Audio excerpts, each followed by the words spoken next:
and welcome to the Gist for StratNews Global. This is Nayanima Basu.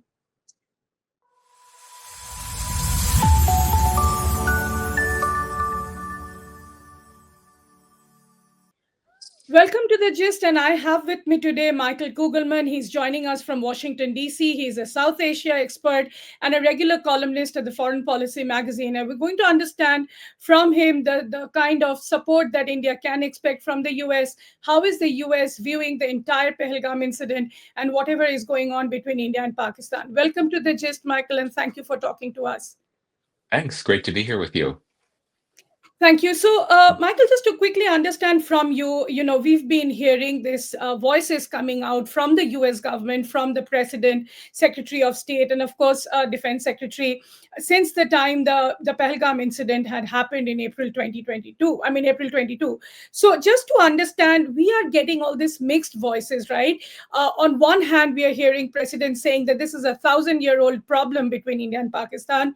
Then we heard the Secretary of State saying that, both need to basically cooperate with each other, India and Pakistan. And then we also heard from the Defense Secretary that India has the right to self-defense. So how is it exactly, do you think India can sort of understand what is exactly the US trying to say here?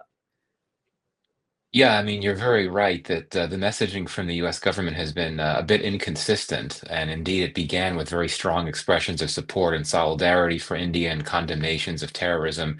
And then it gravitated to calls for escalation. And indeed, the fact that Secretary of State Rubio spoke to his counterparts in both Islamabad and New Delhi, calling for de-escalation was significant. But honestly, I think the most important comment is the most recent one, and that is the one that came from Vice President Vance on Thursday in an interview.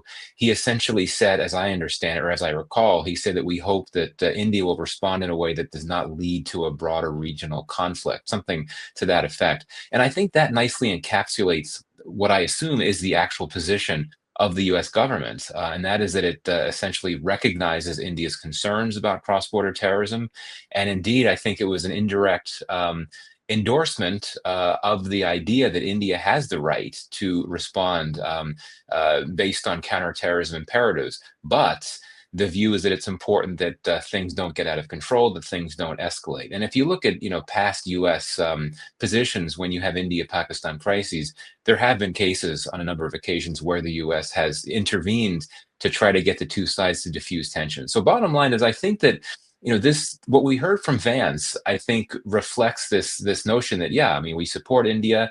It should do what it needs to do to address its counterterrorism concerns, but we don't want something bigger. We don't want a major escalation because, though he didn't say that, the fact that the two countries are nuclear powers is what really concerns the U.S. At this point.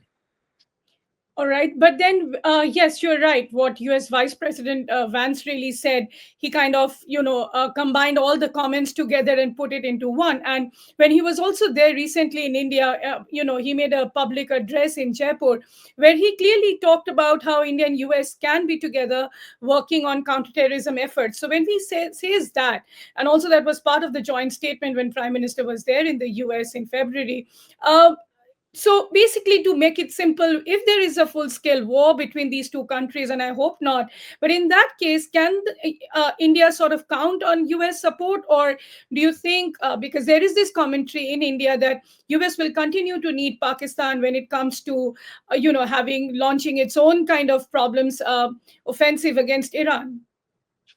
Right. So a few quick comments here. One is that if you look at how the U.S.-India relationship has evolved over the years, counterterrorism at one point had actually been a pretty significant pillar of cooperation, particularly after the Mumbai terrorist attacks.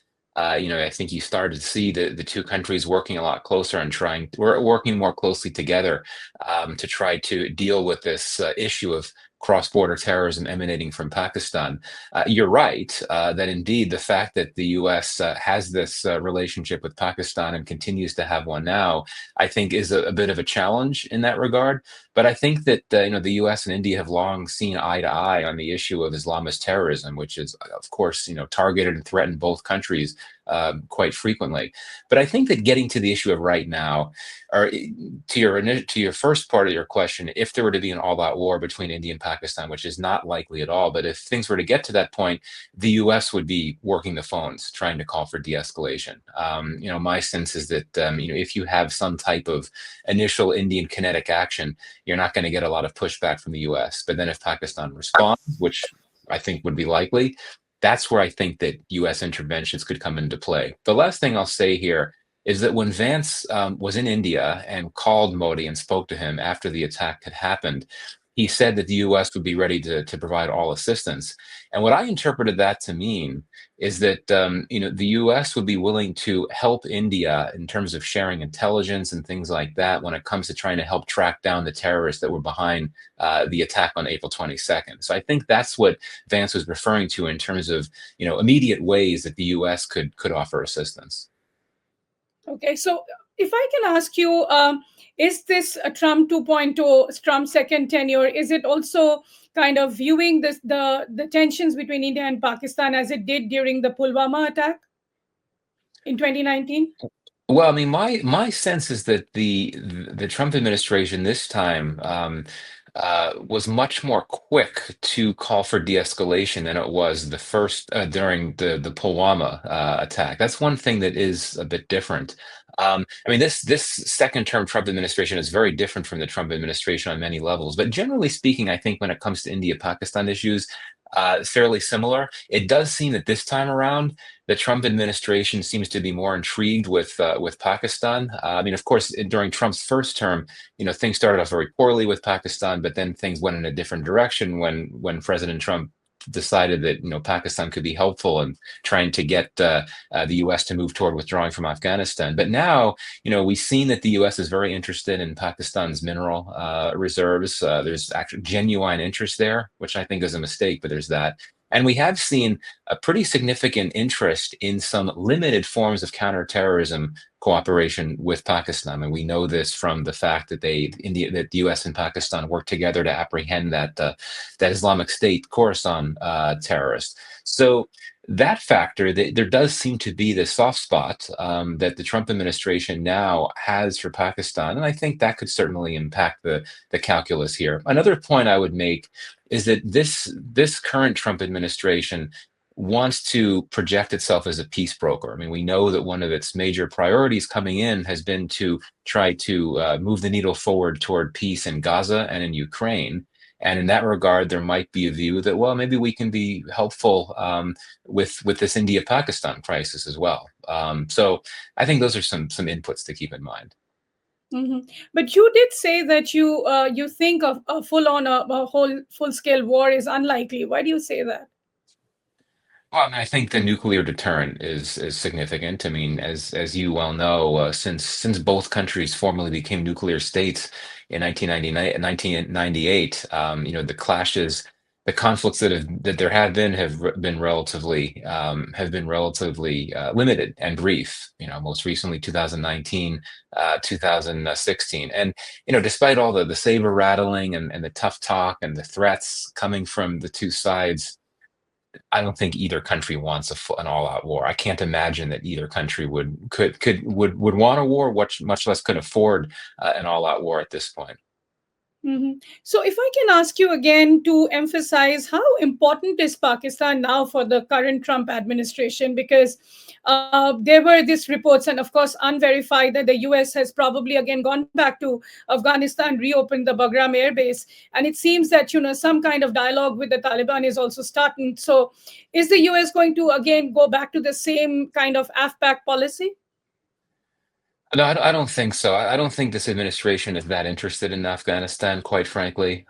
Yes, it has been willing to engage with the Taliban a bit more than the Biden administration did, but I think that's because the Trump administration has concluded that it's easier to pursue its limited interest in Afghanistan if it's actually engaging more with the Taliban, and that includes, the main U.S. interest in Afghanistan, quite frankly, is recovering the remaining Americans that are being held captive by the Taliban. And I think the administration concludes that by making a concession to the Taliban, by having a senior U.S. official actually go to Kabul to negotiate the release of a captive American, the guys give some legitimacy to the Taliban, and that could help. I think that's the U.S. consideration, but we shouldn't overstate what it wants to do in Afghanistan. The terrorism issue is certainly a major concern for the U.S. as well. Though my sense is that the Trump administration, like the Biden administration, is willing to essentially cede the counterterrorism activities vis-a-vis Islamic State Khorasan to the Taliban. When it comes to Pakistan, yeah, I mean, as I said before, this administration does seem interested in limited forms of CT cooperation with Pakistan. I believe that the U.S.-Pakistan counterterrorism dialogue, which resumed after a lull during the Biden administration, will next convene in June. So that's continuing. Not really sure how much they would talk about, but if you look at, this is interesting, if you look at the most recent annual national intelligence report that came out a few weeks ago, it actually stated that TTP is a potential future threat to the United States. And, TTP is obviously a big concern for Pakistan. So I think that there will be an interest on the part of the administration to at least talk with Pakistan periodically about these terrorist threats, not just ISK, but also TTP. But again, I wouldn't overstate this. I mean, at the end of the day, ever since U.S. forces left Afghanistan, the strategic focus has moved beyond the Afghanistan-Pakistan region. Certainly very much focused on India, but not as much Afghanistan and Pakistan. Okay, so tell me, and for also the benefit of the viewers, how is Washington kind of looking at the steps that India has taken, and also subsequently Pakistan, in terms of downgrading diplomatic ties, which essentially started from 2019 when the envoys were kind of expelled, and now we have even people-to-people connection kind of getting severed, and it seems what we are hearing from experts that this is the lowest in terms of the bilateral relationship between India and Pakistan. So how is US kind of viewing this? I mean, my sense is that U.S. governments, not just the current one, but U.S. governments in general, feel that it's in the U.S.'s interest for there to be a workable India-Pakistan relationship. Realistically, and understands it's not going to be a good relationship, but one that is relatively stable. And in that sense, the fact that you had more than 4 years of relative calm, I emphasize relative calm, in India-Pakistan relations after the LOC truce was concluded in 2021, that's something that that was very much supported, that LOC truce. I mean, U.S. officials thought it was a Yes. good thing. You can understand why. I mean, the U.S. has no interest in a war between these two countries, particularly two nuclear-armed states. So I think there certainly is concern about this rapid descent of the the India-Pakistan relationship, given how things are relatively calm, and now they're plunged to, as you say, their lowest level in quite some time. Um, but I also think that here in Washington, there is always going to be concern about how this will impact India, which is, America's, a key, well, what had been described as a strategic partner. The current administration may not think in terms of strategic partnerships, but a close partner. And certainly concern here in Washington within the government about how this continued problem of cross-border terrorism could, how it continues to afflict India. This is something that is very much a concern. That then of course makes the whole issue of this continuing U.S.-Pakistan security relationship an awkward point for sure. But I think that at the end of the day, this administration would much prefer that the U.S.-Pakistan relationship, pardon me, the India-Pakistan relationship, be in a better place, a much better place than it is right now. Mhm. But do make me understand, and since you observe South Asia very closely, you're an expert yourself. How has the U.S. really seen what has happened in Kashmir since 2019 after the abrogation of Article 370 and 35A?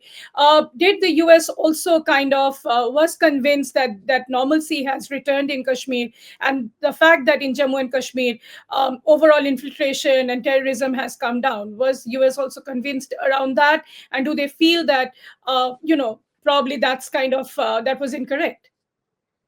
So, I mean, when the Article 370 revocation first came, interestingly, there was a fair amount of concern, which at times was expressed publicly by the U.S. government about the conditions in Kashmir, the crackdowns and the arrests and the internet freeze and all of that. And this was the first Trump administration, and I think many were surprised that the likes of Alice Wells who at the time was the top South Asia official of the State Department, were bringing attention to these issues because these types of matters are not typically things that the Trump administration was associated with. But after things calmed down a bit, honestly, I don't think that on a policy level, the Kashmir issue was not really a thing for the U.S. I mean, U.S. governments have tended to to defer to the Indian view that this is not something for third parties to get involved with. But I Right. think in terms of monitoring, sort of how Kashmir is perceived, yes, I do think that there is a view that things were calming down, which so far as I understand was true to an extent, with less violence, less militancy, and so on. But I think that there absolutely was a recognition with the first Trump administration, then Biden, and then of course now with the second Trump administration, concern about how volatile a situation that it remained. The fact that you still had significant levels of volatility and discomfort about the status quo among local communities in Kashmir. But as I said before, this was not something that the U.S. was inclined to take up on a policy level with India, just because of the nature of the U.S.-India relationship and so on. Mhm. So tell me something, Michael. And since you observe, of course, the U.S. politics, you're there. How disturbed is the Trump administration now? Because India's focus really has kind of shifted to this entire, tension at the LOC. And while the discussions on the trade agreement is going on, I'm sure the Trump administration would want India to 100% kind of focus on the trade deal. Do you think they are still hopeful that the trade deal will come along this year? Oh, absolutely. Yeah, a lot of optimism here about the trade deal coming along. And, as you know, President Trump himself said that things are moving along well. And we have, senior U.S. officials, including the Treasury Secretary, saying that India could be one of the first countries to get a deal. I think that's pretty significant. All along, my sense is there's been a lot of positivity about this. So going back to when Prime Minister Modi was here to meet with Trump, and they at that point decided to start talks on a trade deal.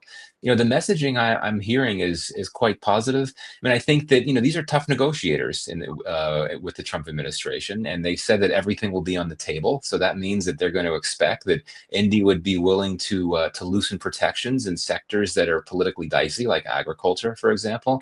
But all I'm hearing is everything I'm hearing is essentially that there's a lot of positivity, and maybe even we can look to some type of announcement of a deal, or the first part of a deal, later this year, maybe when President Trump is in India for the Quad summit. I'm everything I'm hearing suggests that there's a lot of optimism. But again, I mean, you never know if there could be some last minute hangups or anything like that. But I think the important thing is that this administration wants to get a deal with India. I mean, we know that Trump and others in this administration have been very hard on India when it comes to trade issues and tariffs, tariff king accusations, all of that. But at the end of the day, I think they genuinely want to get a deal with India. They want to see tariffs reduced, and they want to see more trade without as many barriers. Mhm. Well, I hope that really comes true, because India is also under pressure to close the deal with the EU, and our commerce minister is there in Brussels doing that. But let me also ask you now, since you've been also closely monitoring Pakistan and India-Pakistan relationship. But tell me something. How do you analyze the Pakistani military currently under General Asim Munir, and how do you see him to be a little different and taking the entire country in a different format altogether? Because we've not really heard about Imran Khan and whatever was going on till about 3-4 months back in Pakistan. So where do you see Pakistan is headed now? I think General Munir is different in terms of his personality compared to his immediate predecessors. He's not different in terms of policy. So of course, as I'm sure you know, in terms of personality, I mean, he is someone who's not as westernized as his immediate or most of his predecessors as army chief. He hasn't spent much time in the U.S., and he's also more religious than some of his immediate predecessors as well. But in terms of the policies, it's pretty much the same. I don't, and if the only thing that I would say might be a bit different is that General Munir has indicated a level of comfort with bringing the military into control, if not domination, of even more policy sectors than is typically the case when it comes to the Pakistani military. So the fact that General Munir himself, as I understand it, has been driving the SIFC, this new investment mechanism that the government has held up as this really important way to bring in new investment. Munir has been driving that, and he's obviously not someone that has a background in economics. Typically, the army, of course, is driving policy, security, defense policy, and so on. But in terms of economic policy, even though it has its own economic empire, it's tended to step back and let the civilians run the show on the economy. But I think General Munir is keen for the military to be doing a lot more on that. He faces, I think, significant challenges within the institution on levels that we have not seen for quite some time.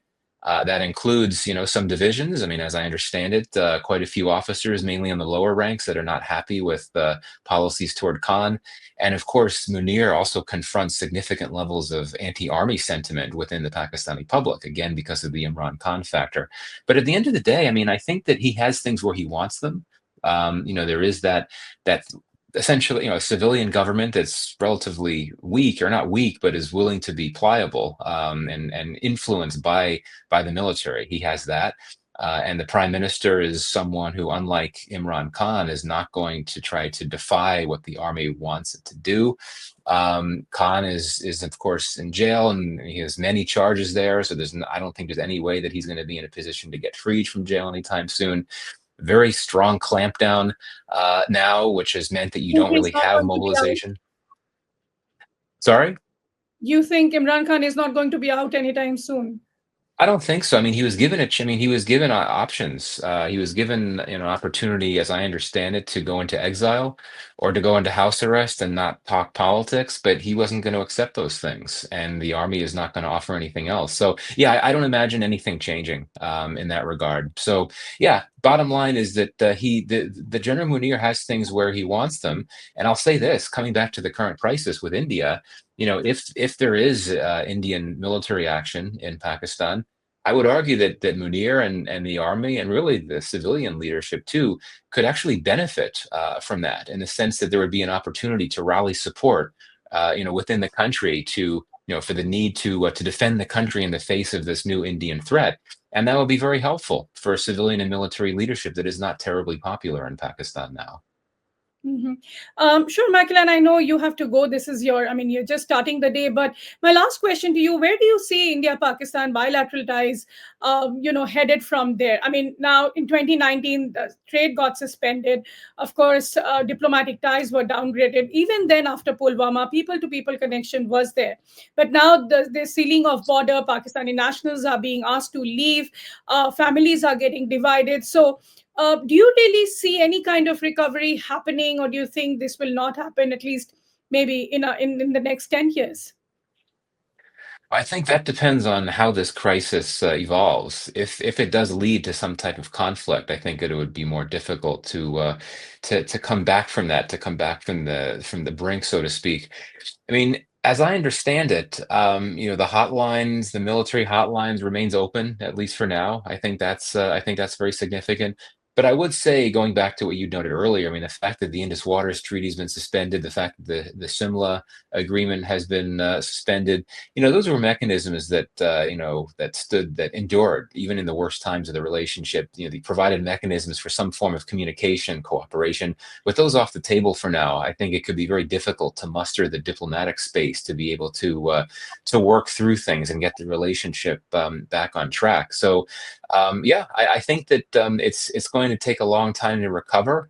Again, if there is a conflict, I don't think it will be a very long or extended one. But this is given. I mean, the Indus Waters Treaty move. I mean, the way that's been received in Pakistan, I think it's going to be very difficult to recover the relationship. It'll be difficult for the relationship to recover from that as well, given how serious a provocation Pakistan takes that to be, even if there is no actual conflict. So, yeah, I think the I think relationship the is going to be in a water is tough still spot. flowing. Sorry? I mean, it's not that India has stopped the flow of water yet. No, exactly. But I think it's a psychological effect on Pakistan, knowing what could happen in the coming months and years. This is what worries the Pakistanis, especially given that it's a country that's very water stressed, and climate change effects are just going to make that worse. So I think it's just this idea of India trying to undermine Pakistan. That's something that's going to weigh very heavily on the minds of Pakistanis across the board. So yeah, the relationship is going to be in a tough spot, and I think it'll be very difficult to recover unless you have some type of black swan event where someone swoops in and decides that maybe now is a good time to negotiate some type of deal, which is highly unlikely. But do you think that will be a worry for the US? Because in any way, South Asia is in a bit of a tough spot right now with whatever is happening in Bangladesh. Sri Lanka is kind of still recovering, and Nepal has its own kind of political instability. And of I course, there think is a Pakistan, there is an Afghanistan where Taliban government is still sort of not recognized. Right, exactly. I think for the US, the main concern is that India and Pakistan not be at war. I think that so long as the risk of a conflict is has been lowered significantly, I think the US will be okay with things. I mean, as I said before, the US always prefers a workable India-Pakistan relationship. But I think that at the end of the day, I mean, the US strategic focus is not mainly centered in South Asia, even though it has a close friend there. It's focused elsewhere, particularly now. The focus is in the Middle East, it's in Ukraine, it's in East Asia, less so South Asia. So I think as long as there's confidence level that there's not going to be a war, the U.S. will be okay with things. And this is essentially what J.D. Vance was telegraphing in his recent comments. Well, thank you so much, Michael, and thank you for your candid comments as always. And thank you for giving us your time. Thank you. Thanks for having me. Thank you. So that was Michael Kugelman, South Asia expert, joining us from Washington, D.C., telling us what lies between India and Pakistan in the future and for South Asia at large. You are watching The Gist, and this is Nayanima Basu. Thank you.